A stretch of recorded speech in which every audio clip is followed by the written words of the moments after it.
दोस्तों इस वीडियो में हम बात करने वाले हैं तमाम भर्तियों से संबंधित लेटेस्ट अपडेट और साथ ही साथ योगी सरकार की कल की कैबिनेट मीटिंग में 13 अहम प्रस्तावों पर जो मुहर लगी है उस पर क्या कुछ चीजें निकल के आई, इस पर चर्चा करेंगे। नई प्राथमिक शिक्षक भर्ती 918 पदों पर जल्द शिक्षक भर्ती का जो विज्ञापन है वो जारी होने वाला है और लेखपाल भर्ती fix cut off, high court फैसला, तो सारी अपडेट्स पर डिस्कशन करेंगे। दोस्तों वीडियो को लाइक एंड शेयर करें और जो हमारे प्यारे सब्सक्राइबर्स लेखपाल भर्ती की तैयारी कर रहे हैं उनके लिए एक छोटी सी इंफॉर्मेशन। अगर आप लेखपाल भर्ती की प्रिपरेशन कर रहे हैं तो ऐसे में ग्राम समाज और विकास की हम बेस्ट बुक के बारे में बात करेंगे जो चक्षु पब्लिकेशन की है। इस पुस्तक की खास बात करें तो ये पुस्तक नवीनतम पाठ्यक्रम पर आधारित है और इसमें अध्यायवार अध्ययन सामग्री और प्रश्न कोश दिया गया है। देखा जाए तो इसमें 1100 से अधिक जो प्रश्न हैं वो बहुविकल्पी प्रकार के दिए गए हैं और व्याख्या भी उनकी प्रॉपर तरीके से दी गई है। 2 सॉल्व्ड पेपर भी इस पुस्तक में दिए गए हैं। यह पुस्तक काफी प्रामाणिक है, नवीनतम पाठ्यक्रम पर आधारित है और साथ ही साथ देखा जाए तो इस पुस्तक को आप ऑनलाइन और ऑफलाइन दोनों मोड में खरीद सकते हैं। अगर देखा जाए तो ऑनलाइन के लिए आप लिंक डिस्क्रिप्शन बॉक्स को चेक करें और ऑफलाइन के लिए किसी भी नजदीकी बुक स्टॉल पर कांटेक्ट कर सकते हैं। दोस्तों इतना ही नहीं, चक्षु पब्लिकेशन लेखपाल भर्ती के लिए प्रैक्टिस वर्कबुक भी देते हैं और साथ ही साथ यहां पर राजस्व लेखपाल की एक संपूर्ण गाइड भी आती है। तो चक्षु पब्लिकेशन की बेस्ट बुक के साथ अपनी प्रिपरेशन को बूस्ट करें और सफलता प्राप्त करें। दोस्तों देखा जाए तो कल की डेट में योगी सरकार की जो कैबिनेट मीटिंग है वो खत्म हो चुकी है। कैबिनेट मीटिंग में कई बड़े फैसले लिए गए। हालांकि इसके पहले जो कयास थे वो यही थे कि नई प्राथमिक शिक्षक भर्ती या बेसिक शिक्षा विभाग के अंदर कुछ ट्रांसफर वगैरह की जो चीजें हैं वो देखने के लिए मिलेंगी, लेकिन ऐसा कुछ नहीं हुआ है। एक बड़ा झटका छात्र महकमे में देखने के लिए मिल रहा है। नई प्राथमिक शिक्षक भर्ती को लेकर या और अन्य विभागों में शिक्षकों की भर्तियों को लेकर या नई भर्तियों को लेकर जो सिलसिला है वो धीरे धीरे थमने लगा है। विभागों को इंस्ट्रक्शंस दिए गए हैं और जिनको मिल चुके हैं उन्होंने कार्य शुरू किया है। जैसे होमगार्ड भर्ती के लिए जो प्रपोजल है वो आ चुका है कि 12,000 हर साल जो भर्तियां वो की जाएंगी, कुल 48,000 पदों पर भर्तियां होंगी और भी UPSSC वगैरह के प्रस्ताव भी गए हैं। लेकिन यहां पर बेसिक शिक्षा विभाग में लगातार झटके ही लगते हुए दिखाई पड़ रहे हैं। नई प्राथमिक शिक्षक भर्ती को लेकर अब शायद मई माह में जो मीटिंग होगी उस पर ही आगे आपको चीजें देखने के लिए मिल पाएंगी। लेकिन दोस्तों 13 प्रस्तावों पर जो मुहर लगी है उनको आपको हम दिखाते हैं। सबसे बड़ा अगर प्रस्ताव देखें तो खिलाड़ियों को सीधे राजपत्रित अधिकारी बनाया जाएगा और जो आयोगों के दायरे से इन पदों को बाहर कर दिया गया, एक बड़ा परिवर्तन। तो यहां पर दोस्तों देख भी सकते हैं कैबिनेट फैसला, यूपी के अंतर्राष्ट्रीय पदक विजेता खिलाड़ी बनेंगे राजपत्रित अधिकारी। पदक विजेता खिलाड़ियों को सीधे सरकारी नौकरी दी जाएगी। ओलंपिक हुआ, राष्ट्रमंडल हुआ, एशियाई खेल हुआ, इन जैसी अंतर्राष्ट्रीय प्रतियोगिताओं में पदक जीतने वाले राज्य के खिलाड़ी अब सीधे राजपत्रित अधिकारी यानी कि गस्टेड ऑफिसर बन सकेंगे। मुख्यमंत्री योगी आदित्यनाथ की अध्यक्षता में मंगलवार को हुई मंत्रिपरिषद की बैठक में 9 विभागों में 24 राजपत्रित पदों को लोक सेवा आयोग की परिधि से बाहर कर दिया गया है। तो यहां पर दोस्तों बहुत सारे दावेदार भी हैं, वो अब सीधे राजपत्रित अधिकारी बनाए जा सकेंगे। देखा जाए तो लोक सेवा आयोग की परिधि में थे, अब इन पदों को लोक सेवा आयोग की परिधि से बाहर करने का फैसला किया गया है। यह फैसला लोक सेवा आयोग की सहमति के बाद कार्मिक विभाग द्वारा उत्तर प्रदेश लोक आयोग कृत्यों का परिसीमन विनियम 1954 में यथा आवश्यक संशोधन करते हुए किया गया है। देखा जाए दोस्तों तो अलकनंदा गेस्ट हाउस उत्तराखंड परिसर में 3000 वर्ग मीटर गेस्ट हाउस पर्यटन विकास निगम को हस्तांतरित किया गया। आगरा, मथुरा, प्रयागराज में निजी क्षेत्र के सहयोग से हेलीपैड बनेगा और 5 करोड़ रुपए इनके विकास में पहले ही खर्च हो चुका है। रमाबाई स्थल के समीप बना हेलीपैड पर्यटन विभाग को मिलेगा, ये एक बड़ा फैसला है। 10 करोड़ तक के काम पर अब पर्यटन विकास निगम करेगा और उसे कार्यदायी संस्था के रूप में मंजूरी मिलेगी और 82.53 किलोमीटर के पुखराया घाटमपुर मार्ग का उच्चीकरण होगा। 1136 करोड़ का निवेश होगा और साथ ही साथ यहां आपको बताएंगे national centre of disease control का सेंटर लखनऊ में खुलेगा। 2.5 एकड़ जमीन सरोजनी नगर के जैती खेड़ा में दी गई है। लैब टेक्नीशियन के 25% पद लैब असिस्टेंट के प्रमोशन से भरा जाएंगे, एक बड़ी अपडेट है। और 75% सीधी भर्ती से भरे जाएंगे। और केजीएमयू के पुराने भवन का ध्वस्तीकरण होगा। और नोएडा पीजीआई के लिए 56 एकड़ जमीन चाहिए। अथॉरिटी ने 400 करोड़ से अधिक मांगा था, इसे निःशुल्क देने पर सहमति बनी है। और गोपन में भी अपर मुख्य सचिव पद को मंजूरी मिल चुकी है और 153 पिस्टल होमगार्ड विभाग खरीदेगा। और साथ ही साथ यहां पर देखा जाए तो न्यायिक पदों पर 4% दिव्यांग आरक्षण मिलेगा। ये एक बड़ा फैसला कैबिनेट की मीटिंग में देखने के लिए मिला है दोस्तों। तो कुल मिलाकर ऐसे 13 प्रस्तावों पर मुहर लग चुकी है।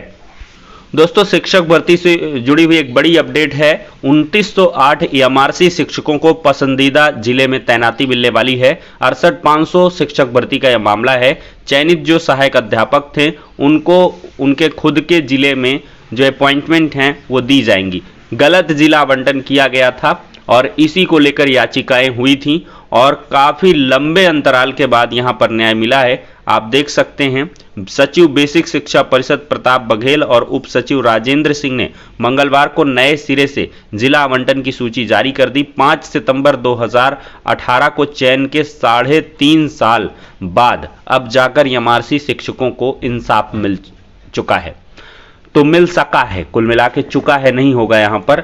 और देख सकते कितना लंबा संघर्ष, 3.5 साल जो अध्यापकों ने संघर्ष किया, छात्र ही कहे जाएंगे क्योंकि भर्ती का मामला है और इनकी गलती ये मान ही नहीं रहे थे। अब कोर्ट में जब कंटेम्प्ट के ऊपर कंटेम्प्ट पढ़ने लगे तो इस वजह से इनको करना पड़ा। खैर 69,000 में भी जिला आवंटन को लेकर जो याचिकाएं हैं वो पड़ी हुई हैं और 69,000 में 6800 जो आरक्षित वर्ग के अभ्यर्थी हैं वो भी दर दर की ठोकरें खा रहे हैं। सब कुछ सही है, गलत तरीके से उनकी सीटें दी गई हैं, लेकिन अभी तक कोई कार्रवाई देखने के लिए नहीं मिल पा रही है। तो इन्हीं फैसलों के बीच दोस्तों देखा जाए तो एजी साहब की नियुक्ति हो गई है। उत्तर प्रदेश की योगी सरकार की कैबिनेट मीटिंग मंगलवार को लोक भवन में संपन्न हुई। 13 प्रस्ताव को हरी झंडी मिली है और वरिष्ठ वकील अजय मिश्र को उत्तर प्रदेश का नया महाधिवक्ता नियुक्त किए जाने के फैसले पर मुहर लगने के साथ ही कैबिनेट ने 23 मई से उत्तर प्रदेश विधानमंडल का बजट सत्र प्रारंभ करने का निर्णय लिया है। तो अजय मिश्रा जी अब नए एजी होंगे और एजी साहब की अपॉइंटमेंट के बाद से जो 6800 आरक्षण सूची कह लें या 12,460 शिक्षक भर्ती जैसे मामलों की जो पेंडेंसी है लगातार चली आ रही है, उस पर यहां पर एक बड़ी कार्रवाई देखने के लिए मिल सकती है। एजी साहब की उपस्थिति में केस कुछ और भी गहरा हो जाता है, एक अलग दिशा में मोड़ लेता है। तो इस वजह से एजी साहब की जो प्रेजेंस है वो किसी भी केस में आवश्यक रहती है। तो इस वजह से ये छात्र हित में एक बड़ा फैसला कहा जा सकता है, क्योंकि जो विभिन्न शिक्षक भर्तियों के विवाद हैं वो लगातार कोर्ट में हैं। एडेड जूनियर शिक्षक भर्ती का भी मामला है और 6800 आरक्षण सूची का मामला है और साथ ही साथ 69,000 में ब्रिज कोर्सेज जैसे मामले भी जा सकते हैं, उसके लिए पेपरबाजी शुरू हो चुकी है। तो ये तमाम ऐसे मामले हैं। नई प्राथमिक शिक्षक भर्ती बीएड बाहर को लेकर जो याचिकाएं हैं तो उन सब में एजी साहब की प्रेजेंस काफी कुछ मैटर करने वाली है। दोस्तों, एक बड़ी खुशखबरी है। एडेड डिग्री कॉलेजों में 918 पदों पर जो भर्ती है वो जल्द निकल के आएगी। प्रदेश के 321 सहायता प्राप्त महाविद्यालयों में 34 विषयों में असिस्टेंट प्रोफेसर के 918 पदों पर जल्द भर्ती शुरू होगी। उच्च शिक्षा निदेशालय में मंगलवार को हुई बैठक में पदों का निर्धारण कर लिया गया है। निदेशालय की ओर से उत्तर प्रदेश उच्चतर शिक्षा सेवा आयोग को जल्द ही इन पदों का अधियाचन भेजा जाएगा, जिसके बाद असिस्टेंट प्रोफेसर के पदों पर भर्ती के लिए नया विज्ञापन जारी होगा। अगर देखा जाए तो उच्च शिक्षा निदेशालय ने सभी क्षेत्रीय उच्च शिक्षा अधिकारियों से सहायता प्राप्त महाविद्यालयों में रिक्त पदों का ब्यौरा मांगा था। निदेशालय को तकरीबन 2000 रिक्त पदों की सूचना मिली थी, लेकिन पूर्व में शासन ने इन महाविद्यालयों में शिक्षक छात्र अनुपात के अनुसार जनशक्ति निर्धारण के आदेश दिए थे, जिसके बाद महाविद्यालयों में रिक्त पदों की सूचना नए सिरे से मांगी गई। ऐसे में पहले मिली रिक्तियों की तुलना में अब पदों की संख्या काफी कम हो गई है। तो ये देख सकते हैं छात्र शिक्षक अनुपात, छात्र शिक्षक अनुपात जनशक्ति के आधार पर पदों का निर्धारण हुआ और 2000 पद सिमट के 918 हो गए। निदेशालय को मिली सूचना के अनुसार सहायता प्राप्त महाविद्यालयों में 34 विषयों में असिस्टेंट प्रोफेसर के 918 पद रिक्त हैं। इसका अधियाचन अब उच्चतर शिक्षा सेवा आयोग को भेजा जाएगा। आयोग में वर्तमान में विज्ञापन संख्या 50 के तहत असिस्टेंट प्रोफेसर के 2001 पदों पर भर्ती हो रही है, जो जुलाई में पूरी हो जाएगी। अब दोस्तों हम बात कर लेते हैं लेखपाल भर्ती के बारे में। दोस्तों लेखपाल भर्ती को लेकर जो मामले हैं वो लगातार कोर्ट में जा रहे हैं। एक के बाद एक जो याचिकाएं हैं वो फिक्स कट ऑफ को लेकर पड़ रही हैं। तो इसी क्रम में कल की डेट में भी एक नई याचिका लेखपाल भर्ती में फिक्स कट ऑफ किया जाए, इसको लेकर हाई कोर्ट में पड़ चुकी है और इन सभी याचिकाओं की जो लिस्टिंग है वो बहुत जल्द होने वाली है। छात्रों की एक ही अदद मांग है कि जो कट ऑफ है उसको फिक्स किया जाए। जैसे कि पीटी एक एलिजिबिलिटी टेस्ट है, प्रिलिमिनरी एलिजिबिलिटी टेस्ट है और ऐसे में प्रारंभिक अहर्कारी जो परीक्षा है उसको कुल मिला के एक क्वालिफाइंग इन नेचर का एग्जाम होना चाहिए था। इसको एक डिसाइडिंग फैक्टर के तहत नहीं माना जा सकता है, लेकिन इसकी कट ऑफ को काउंट करके डिसाइड कर रहे हैं मुख्य परीक्षा के लिए, तो इसको लेकर छात्र काफ़ी नाराज हैं। ट्विटर पर भी यह मामला ट्रेंड कर रहा है, लेकिन छात्रों को न्याय नहीं मिल पा रहा है। इस वजह से छात्रों ने सीधे से इस पर जो याचिकाएं हैं वो दाखिल करनी शुरू कर दी हैं। जैसे ही मैटर की लिस्टिंग होगी आप सभी को इन्फॉर्मेशन प्रोवाइड की जाएगी। लेकिन दोस्तों जो लेखपाल भर्ती की प्रिपरेशन कर रहे हैं या जो लेखपाल के अंदर आ गए हैं मुख्य परीक्षा के मतलब घेरे में, तो वो लोग बिल्कुल तैयारी अपनी करते रहें, क्योंकि ऐसे मुद्दों पर न्याय बहुत देरी से मिलेगा और मिलेगा भी तो उसकी उम्मीद काफ़ी कम है कि फिक्स कट ऑफ जैसी कोई चीज़ होगी। अगर आयोग ही अपने स्तर से कर देता है तो बहुत बढ़िया होगा। हालांकि आयोग से जो मुलाकात है वो छात्रों ने की है। चेयरमैन साहब ने कहा कि जो नेक्स्ट मीटिंग होगी उसमें हम इस चीज़ को रखेंगे। अगर सभी की आम सहमति बनी तो लेखपाल भर्ती में एक फिक्स क्राइटेरिया के तहत छात्रों का चयन किया जा सकता है। उम्मीदें अभी भी जिंदा हैं, लेकिन जब तक उम्मीदों को मुहर न लगे, उन पर न लगे, तब तक हम उम्मीद नहीं कर सकते एक लंबी और ऊंची उड़ान की। तो लेखपाल भर्ती के जो फिक्स कट ऑफ की मांग है वो लगातार जारी है। यहाँ पर सड़क से लेकर कोर्ट तक लगातार ये मामला चल रहा है। तो फिलहाल के लिए दोस्तों लेखपाल भर्ती से जुड़ी हुई अपडेट्स खत्म हो जाती हैं और साथ ही साथ जो अन्य अपडेट्स हैं उन पर हमने चर्चा कर ली है। नेक्स्ट वीडियो में मिलते हैं और यहाँ तक अगर आपने वीडियो को देखा है तो आपका बहुत बहुत धन्यवाद। नेक्स्ट वीडियो में मिलते हैं।